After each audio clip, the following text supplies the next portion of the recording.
तर नमस्कार शेतकरी बांधवांनो, आणि सध्या तिथे पण पुढं क्षेत्र दिसत आहे ते 5 फुटी सरी आहे आणि ह्याच्यावर आपण ड्रिप केलो आहोत। तर इथं आपली आता V1 तुती, मलबेरी इंग्लिशमध्ये मलबेरी म्हणतात, मराठीमध्ये V1 तुती असं म्हणतात।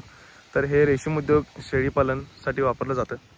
तर माझा प्लॉट जो होता तो पहिला प्लॉट आला होता, पण काही कारणास तण वगैरे भरपूर झालं होतं, त्याच्यामुळे आम्ही पूर्णपणे औषध मारून पुन्हा एकदा तुती स्टिक लागवड करत आहोत। तर तुती लावताना तुम्हाला पहिल्यांदा ड्रिप करायचं आहे, कमीत कमी 5 फुटी सरी पाडायची आहे आणि 2.5 फुटाला एक काही अशा पद्धतीने तुम्हाला त्याची स्टिक लावायची आहे। तर अशी स्टिक तिरकी लागायला पाहिजे आणि एक स्टिकातलं 2 स्टिकमधलं अंतर जे आहे, हे स्टिक आणि हे स्टिक तुम्ही बघू शकता, तर ह्या दोन्हीतलं अंतर हे 2.5 फूट ठेवायचं आहे आणि जे आपलं आडवं 2 इथे एक लॅटरल आहे आणि हे एक लॅटरल आहे, याच्यामधलं अंतर जे आहे ते 5 फूट पाहिजे।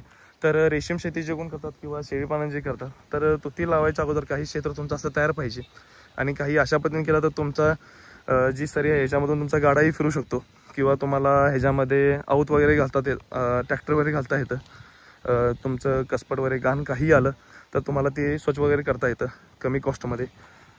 तर काही अशा पद्धतीने आपण ड्रिप करून घेतलो आहोत। तर मी ड्रिप केलं सांगतो। तर आपले ड्रिप जे आहे ते 2 इंची पाईप आहे।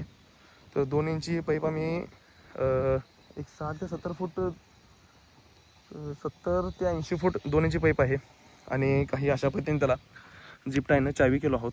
तर आपण ह्याच्यामध्ये 2 प्लॉट केलो आहोत। एक प्लॉट जो उजवीकडचा प्लॉट दिसत आहे तो प्लॉट ए आहे आणि डावीकडचा जो प्लॉट दिसत आहे तो प्लॉट बी आहे। तर काही अशा पद्धतीने आपले प्लॉट्स आहेत।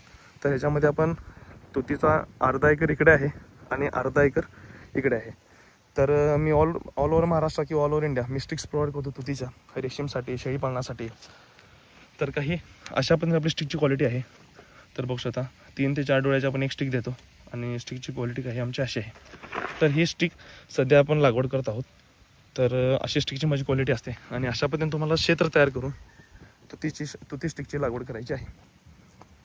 तर तुम्हाला स्टिक वगैरे पाहिजे असले किंवा तुतीचं आजपासून पूर्ण तुतीचं मोठं झाड होतं, आपण कटिंग कधी घ्यायचं, ह्याला कोणतं खत वापरायचं आहे, कोणतं खत सोडायचं आहे, हे सगळं मार्गदर्शन करणार आहे, पूर्ण हे मार्गदर्शन करणार आहे। तर असंच आपल्या KS स्वामी यूट्यूब चॅनलला लाईक शेअर सबस्क्राईब करा आणि अधिक माहितीसाठी जो तुम्हाला स्क्रीनच्या खाली डिस्क्रिप्शनमध्ये नंबर दिलेला आहे त्यावर कॉन्टॅक्ट करा आणि तुम्हाला V1 तुती, Indonesian smart, Australian red, super napier, bullet 4G, Taiwan giant king, Dashrath grass, मेथी ग्रास, हटगा, तुती, सुबाबूट, जे काही गाई म्हशी शेळीमध्ये वैरणीचा जो पार्ट आहे किंवा ते बी बियाण आहेत ते सगळे माझ्यापाशी मिळतील।